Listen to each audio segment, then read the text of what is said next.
Can you tell us, Mr. Chancellor? I'm not the Chancellor anymore. Can you tell us, Mr. Former Chancellor, after so many years spent in high office, how you feel in the role of ordinary citizen again? I feel quite comfortable about it, mainly because I now have far more time to spend with my family. But on the other hand, it's only now that I realize how deeply the people believe in the traditions and values and ideals that I have come to embody in their eyes, and which, now that I've left office, appear to be losing ground with each passing day. Would you be kind enough in bringing my compact, the new one, my hairbrush, the old one, and my lipstick, the dark one? They're either in the left-hand shelf of my bathroom or my night table, or on the first shelf on the top in the right-hand cupboard in my hall, or somewhere. Wouldn't you like me to bring you your dark glasses and that silk wrap that you bought at Midget Brothers? What a lovely idea. Yes, please do. I'm sorry, I didn't know you were going to be taking pictures as well.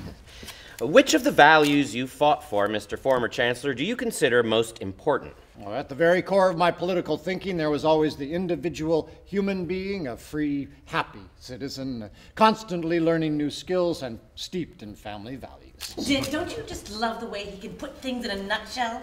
I've always admired that. The Chancellor speaks beautifully and expresses himself very clearly. I hope you'll put it all down exactly as he said it. The government exists to serve the citizen. The citizen does not exist to serve the government. I'd quote that word for word.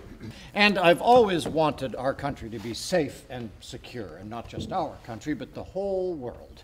And safe and secure not just for humanity, but for all of nature. Not, however, at the expense of industrial development. This is Hanush. He's my former secretary. He's helping me sort out a few things. I hope they're not government property. Unfortunately, Wilhelm, they are.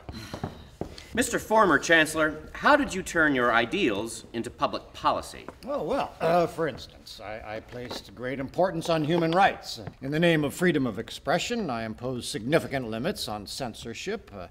I honored the right of assembly. During my terms as Chancellor, fewer than half of all public demonstrations were broken up by the police. And I respected freedom of association. Well, just witness the dozens of citizens groups that sprang spontaneously from the grassroots. Excuse me, Van, but you really should mention that you respected the opinions of minorities as well. Yes. And I respected the opinions of minorities as well. In that regard, the Chancellor was truly broad-minded, often to a fault. You should have seen the kind of riffraff that turned up sometimes. I think he respected the opinions of women as well. Well, I've always had a high regard for women, and I've always surrounded myself with them. Great headline. That's something we might discuss later.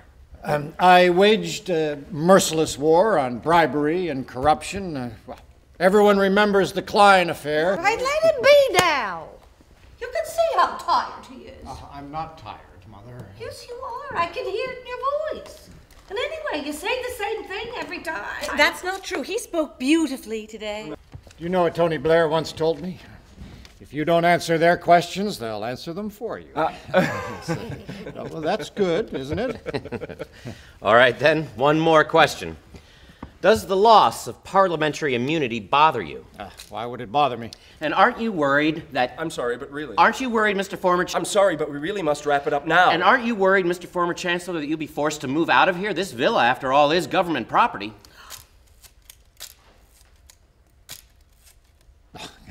They wouldn't dare.